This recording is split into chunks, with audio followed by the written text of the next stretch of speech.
Welcome back to my channel easy English with Satyajit. এই ভিডিওতে future indefinite বা simple future tense নিয়ে আলোচনা করা হয়েছে। একবার এই ভিডিও সম্পূর্ণ দেখলে ফিউচার ইনডিফাইনিট টেন্স নিয়ে তোমাদের কোনো কনফিউশন থাকবে না। ফিউচার ইনডিফাইনিট বা সিম্পল ফিউচার টেন্স কখন করতে হয়? ভবিষ্যতে কোনো কাজ ঘটবে বোঝালে ফিউচার ইনডিফাইনিট বা সিম্পল ফিউচার টেন্স হয়। বাংলায় ক্রিয়াপদের শেষে ব অথবা বে বসে।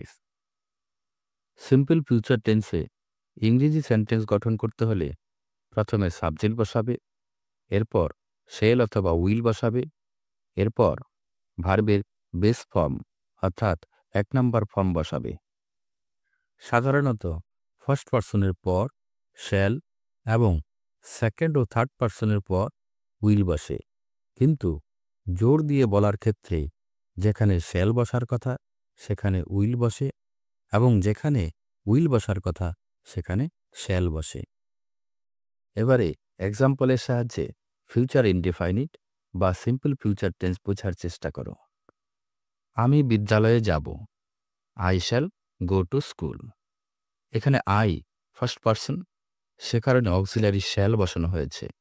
গো হচ্ছে ভার্বের বেস ফর্ম বা ১ নম্বর ফর্ম। একইভাবে আমরা বিদ্যালয়ে যাব, we shall go to school. We first person, সে কারণে মডেল অক্সিলারি শ্যাল বসানো হয়েছে। পরের এক্সাম্পল, তোমরা বিদ্যালয়ে যাবে, you will go to school. এখানে ইউ সেকেন্ড পার্সন, সে কারণে মডেল অক্সিলারি উইল বসানো হয়েছে। গো হচ্ছে ভার্বের বেস ফর্ম। পরের এক্সাম্পল, তারা বিদ্যালয়ে যাবে, they will go to school. They এখানে থার্ড পার্সন, সে কারণে মডেল অক্সিলারি উইল বসানো হয়েছে। গো হচ্ছে ভার্বের বেস ফর্ম। একইভাবে সে বিদ্যালয়ে যাবে, হি অথবা she will go to school. যেহেতু হি অথবা শি থার্ড পার্সন, সে কারণে মডেল অক্সিলারি উইল বসানো হয়েছে। গো হচ্ছে ভার্বের বেস ফর্ম। পরের এক্সাম্পল, টু এমফাসাইজ অর্থাৎ জোর দিয়ে বলার ক্ষেত্রে, আমি বিদ্যালয়ে যাবই, I will go to school. এখানে যাবই জোর দিয়ে বলা হচ্ছে, সে কারণে মডেল অক্সিলারি শ্যাল না বসিয়ে উইল বসানো হয়েছে। পরের এক্সাম্পল, তুমি অবশ্যই কাজটি করবে, you shall do the work. এখানে কাজটি অবশ্যই করবে জোর দিয়ে বলা হচ্ছে, সে কারণে মডেল অক্সিলারি উইল না বসিয়ে এখানে শ্যাল বসানো হয়েছে। কিন্তু আজকাল শ্যালের ব্যবহার খুবই কম হয়, সব সাবজেক্টের পর উইল ব্যবহার করা হয়। কাজেই ফিউচার টেন্স এখন আরও সহজ। বেটার আন্ডারস্ট্যান্ডিংয়ের জন্য আরও কয়েকটি এক্সাম্পল দেওয়া হলো। Number 1, I will go to school tomorrow. আমি কাল স্কুলে যাব। Next, she will cook dinner tonight. সে আজ রাতের খাবার রান্না করবে। Next, they will play football in the evening. তারা সন্ধ্যায় ফুটবল খেলবে। Next, he will visit his grandparents next week. সে আগামী সপ্তাহে তার দাদু দিদার বাড়ি যাবে। Next, we will start the meeting at 10 AM। আমরা সকাল 10টায় মিটিং শুরু করব।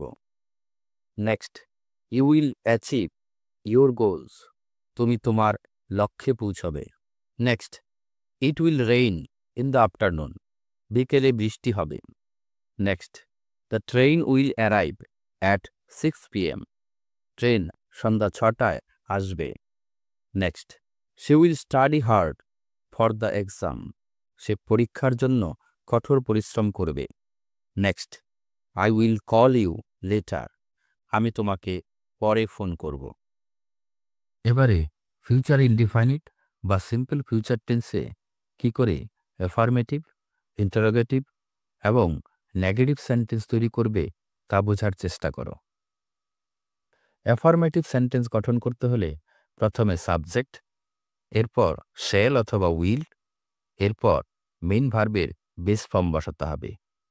ইন্টারোগেটিভ সেন্টেন্স তৈরি করতে হলে শ্যাল অথবা উইল সাবজেক্টের পূর্বে বসাতে হবে এবং নেগেটিভ সেন্টেন্স তৈরি করতে হলে শ্যাল অথবা উইলের পর নট বসাতে হবে।